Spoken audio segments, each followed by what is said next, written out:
시청자 여러분, 그리고 성도님 여러분 모두 안녕하시죠? 세월 빠르다고 생각 안 되세요? 벌써요 2월도요 한 주 남았어요. 참 이렇게 빨리 가네요. 이 빠른 시간의 흐름 속에서도 여전히 우리를 지켜주시는 하나님의 계심을 찬양합시다.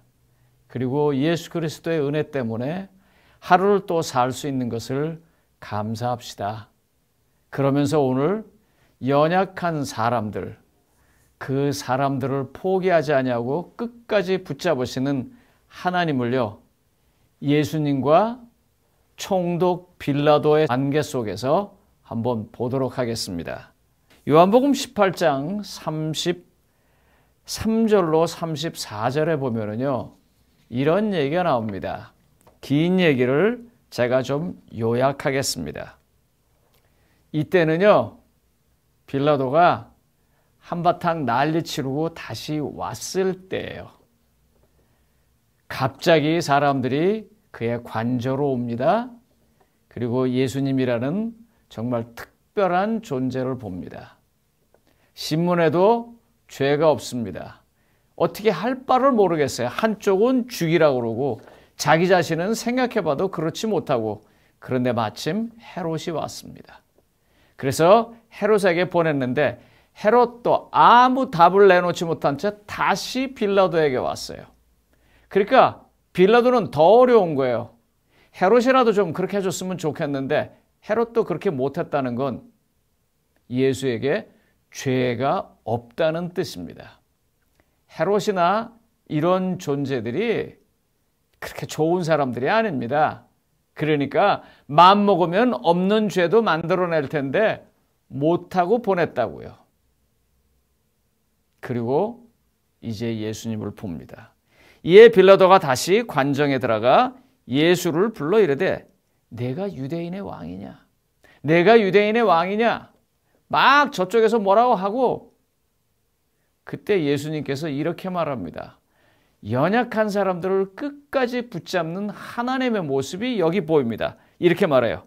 그 말이 내가 스스로 하는 말이냐, 아니면 다른 사람들이 나에게 대해 한 말을 내가 반복하는 것뿐이냐. 예수님은요, 지금 그 사람들이 막 소리 지르고 죽여라, 뭐 십자가에 못 박아라는 그런데 전혀 관심이 없으신 것 같아요. 예수님은 오히려 지금 빌라도가 자기를 어떻게 보는지, 다른 말로 말하면 빌라도가 예수님을 구주로 섬겨서 구원받는 데 더 관심 있는 것 같아요. 그래서 그 부분을 다시 반복해서 묻습니다. 다른 사람들이 한 말을 나한테 하는 것입니까? 아니면 당신 스스로가 내가 어떤 존재인지 궁금해하는 것입니까? 이렇게요. 그런데요, 이 빌라도가 왜 이렇게 했는 줄 아세요? 하나님은요, 한두 번 말씀하시는 게 아니에요. 아시는 것처럼 헤롯하고 빌라도는 좀 다릅니다.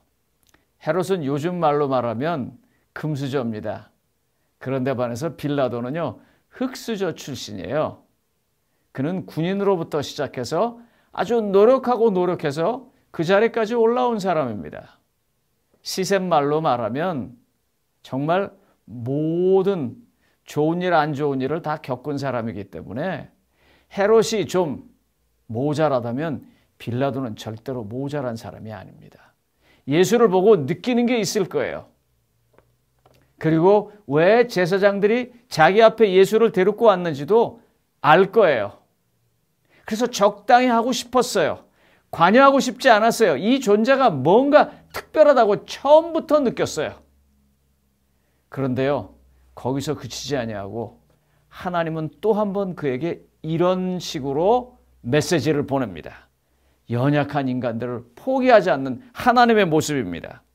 마태복음 27장 19절에 보면 그 대목이 이렇게 나옵니다. 총독이 재판석에 앉았을 때 그의 아내가 사람을 보내요. 뭐라고 말하냐면 저 오른 사람하고 어떤 것도 엮이지 말라고 말합니다. 내가 꿈에 그를 봤는데 그것 때문에 내가 너무 곤란했다고, 너무 힘들었다고, 그 꿈 때문에 너무 어려웠다고요. 헤롯에게 이와 같은 메시지가 온 것입니다. 지금은 여전히 아직도 사람들이 많이 생각하지만 예전에는요, 꿈은 정말 대부분의 경우 신의 계시나 메시지라고 사람들이 믿는 때였었습니다. 그런 시대에 빌라도의 아내를 통해서 빌라도에게 지금 예수님이 특별한 존재라는 것을 말해주는 것입니다. 저는 무슨 꿈을 꿨을까라고 생각을 해봤습니다. 그리고 여러 책들을 찾아봤는데 그 꿈에 대한 설명이 별로 없었어요. 그런데 한 책이 이렇게 설명을 했습니다. 시대의 소망이라는 책 732쪽에 이런 얘기가 쭉 나와요.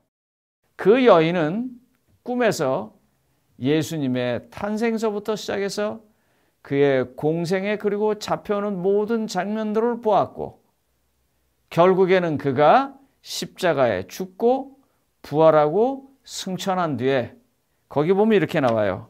그가 다시 영광의 주님으로 오는 것을 봤기 때문에 그 여인은 몹시 놀라 큰 소리를 지르며 그녀의 잠에서 깨었다라고 이런 글을 써놨어요.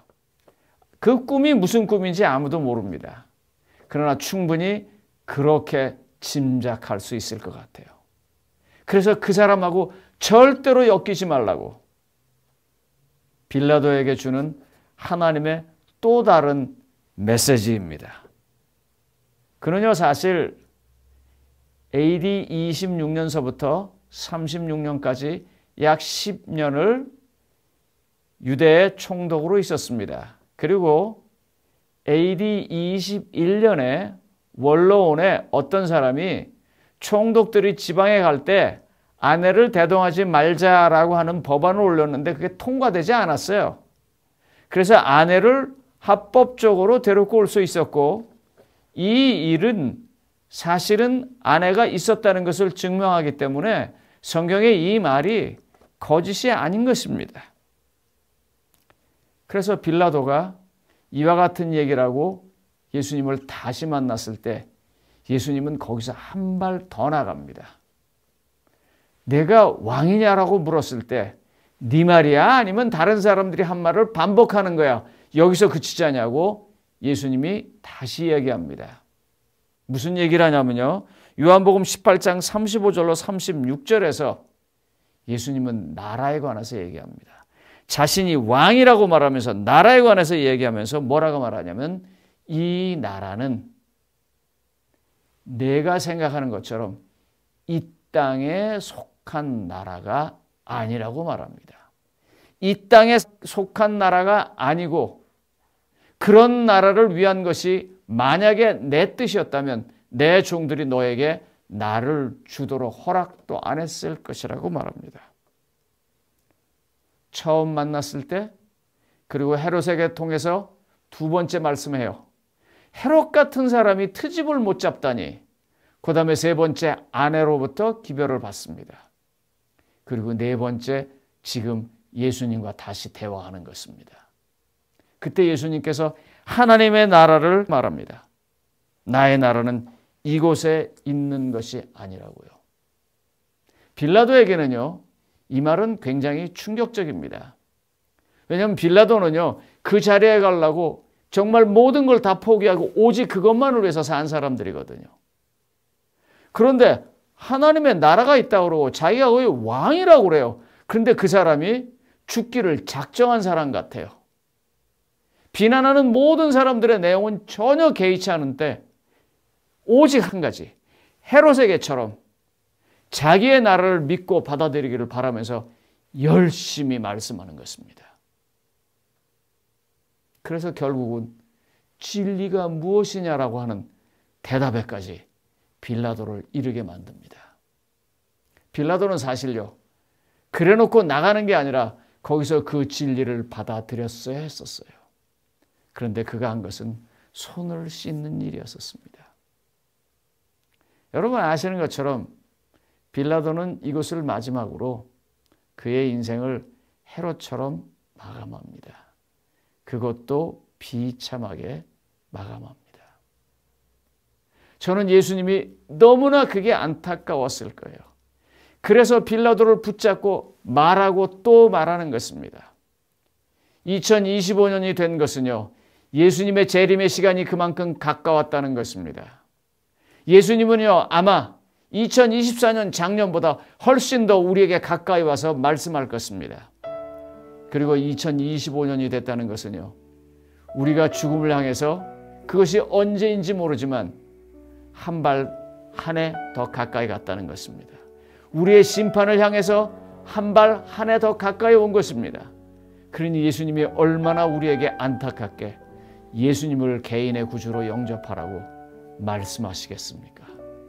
시청자 여러분, 빌라도에게 그렇게 말씀하신 그 예수님이요, 하나님의 모습으로 이 땅에 다시 오시는 그날에 이르기 전에 애타게 말씀하실 때 그 예수님을 영접하시기 바랍니다. 개인의 구주로 받아들이시기 바랍니다. 요한복음 1장 11절로 12절은 이렇게 말합니다.